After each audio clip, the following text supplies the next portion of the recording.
ഒരു തൈ നടുമ്പോൾ വെറുമൊരു തണൽ മാത്രമല്ല നേടുന്നത് എന്ന തിരിച്ചറിവിലാണ് പൂക്കോട്ടുകാവ് ഗ്രാമപഞ്ചായത്ത്.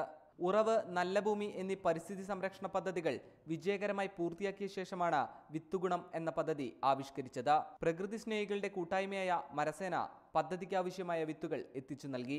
വീടുകളിലും പൊതുയിടങ്ങളിലുമായി 1 മണിക്കൂർ കൊണ്ട് 1 ലക്ഷം ഫലവൃക്ഷ വിത്തുകൾ നട്ടു. ഇടവപ്പാതി മഴയിൽ വിത്തുകൾ മുളപൊട്ടുന്നതോടെ ആഴ്ചയിൽ ഒരു ദിവസം പരിപാലനത്തിനായി ജനങ്ങൾ നീക്കിവെക്കും. മരങ്ങളൊക്കെ വെക്കുന്നത് ഒരുപാട് വെക്കുന്നുണ്ട്. അതെല്ലാം വളർന്നിരുന്നെങ്കിൽ ഇപ്പോൾ ഇവിടെ ആമസോൺ കാടായി മാറിയിട്ടുണ്ടായേനെ. അപ്പോൾ ഞങ്ങൾ ഉദ്ദേശിക്കുന്ന ഒരു കാര്യം എന്താ വെച്ചാൽ ഒരു വിത്ത് മണ്ണിൽ എറിയുന്നതിന് മുമ്പ് ഒരു ആശയം ജനങ്ങളുടെ മനസ്സിലുണ്ടാക്കുക എന്നുള്ളതാണ്. അപ്പോൾ പ്രകൃതിയെ സംബന്ധിച്ചും പരിസ്ഥിതിയെ സംബന്ധിച്ചുമുള്ള ഒരു അവബോധം, ഒരു അവയർനെസ് ജനങ്ങൾക്ക് ഉണ്ടാക്കുന്ന തരത്തിലുള്ള ഒരു ബഹുജന വിദ്യാഭ്യാസ പരിപാടി ഞങ്ങളുടെ പൊതുവിലുള്ള പഞ്ചായത്തിൻ്റെ പരിപാടിയുടെ അഭേദ്യമായിട്ടുള്ളൊരു ഭാഗമാണ്. മാവ്, പ്ലാവ്, പുളി, ഞാവൽ തുടങ്ങിയ ഫലവൃക്ഷ വിത്തുകളാണ് നട്ടവയിൽ ഏറെയും.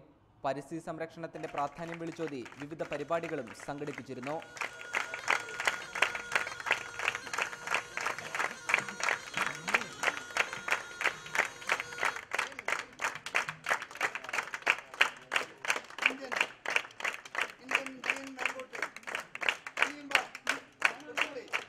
പ്രകൃതി സംരക്ഷണത്തിന്റെയും ജലസംരക്ഷണത്തിന്റെയും പുതിയ ചരിത്രം തീർക്കാനുള്ള പരിശ്രമത്തിലാണ് പൂക്കോട്ടുകാവ് ഗ്രാമപഞ്ചായത്ത്.